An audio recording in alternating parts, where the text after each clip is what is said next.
ಹಲವು ನಟರನ್ನು ಹೊಂದಿರುವ ನಟ ಶ್ರೀ ಮಮ್ಮುಟ್ಟಿ ಪದ್ಮಭೂಷಣ ಪ್ರಶಸ್ತಿ ಪುರಸ್ಕೃತರು 2026. ಒಂದು ಕಾಲದಲ್ಲಿ ಒಂದು ಮಗು ಬೆಳ್ಳಿ ಪರದೆಯ ಮೇಲೆ ಕಾಣಿಸಿಕೊಳ್ಳುವ ಕನಸು ಕಂಡಿತ್ತು. ವರ್ಷಗಳ ಸಮರ್ಪಣೆಯು ಭಾರತೀಯ ಚಿತ್ರರಂಗದಲ್ಲಿ ಸ್ಥಾನವನ್ನು ಗುರುತಿಸಿತು. ನನ್ನ ತಂದೆ ನಾನು ಡಾಕ್ಟರ್ ಆಗ್ಬೇಕೆಂದು ಬಯಸಿದ್ರು, ಆದ್ರೆ ನಾನು ವಕೀಲನಾದೆ ಮತ್ತು ಅಂತಿಮವಾಗಿ ನಾನು ನಟನಾದೆ. ಆದ್ರೆ ನಾನು ನನ್ನ ಜೀವನದ ಮೊದಲ ಸಿನಿಮಾವನ್ನು ಪರದೆಯ ಮೇಲೆ ನೋಡಿದಾಗ ನಟನಾಗಬೇಕೆಂದು ಬಯಸಿದ್ದೆ. ಕಷ್ಟಪಡುತ್ತಾ ಪ್ರಯತ್ನಿಸುತ್ತಾ ಕನಸು ಕಾಣಲು ಹಂಬಲಿಸುತ್ತಿದ್ದೆ.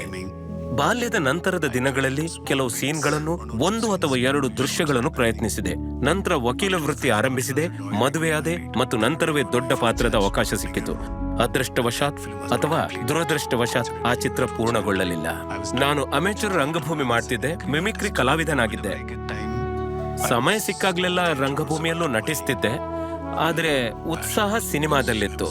ಕಷ್ಟಪಡ್ತಿದ್ದೆ, ಜನರನ್ನು ಭೇಟಿ ಆಗ್ತಿದ್ದೆ, ನಿರ್ದೇಶಕರನ್ನು ಭೇಟಿ ಆಗ್ತಿದ್ದೆ. ಅವರು ನನ್ನಲ್ಲಿ ಏನಾದರೂ ತಪ್ಪು ಹುಡುಕಿ ತಿರಸ್ಕರಿಸ್ತಿದ್ರು. ದುಃಖದ ಕ್ಷಣಗಳೂ ಇದ್ವು.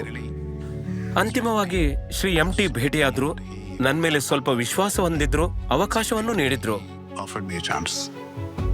ಅಲ್ಲಿಂದ ಹೋರಾಟದ ಮೇಲೆ ಹೋರಾಟ, ಮಾಧ್ಯಮ ಅಧ್ಯಯನ, ತಂತ್ರಗಳನ್ನು ಕಲಿತೆ.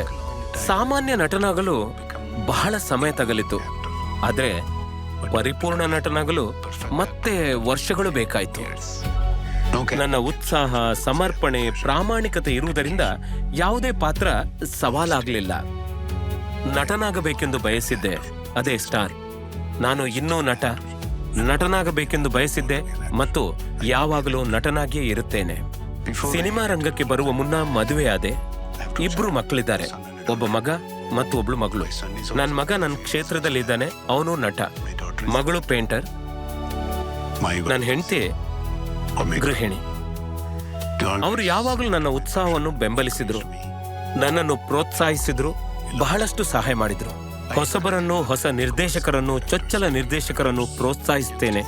ಯುವಕರಿಗೆ ನನ್ನೊಂದಿಗೆ ಏನಾದರೂ ವಿಭಿನ್ನವಾದ ಕೆಲಸವಿರುತ್ತದೆ, ಅದನ್ನು ಮಿಸ್ ಮಾಡಲ್ಲ. ಶ್ರೀ ಮಮ್ಮುಟ್ಟಿ ಪದ್ಮಭೂಷಣ 2026.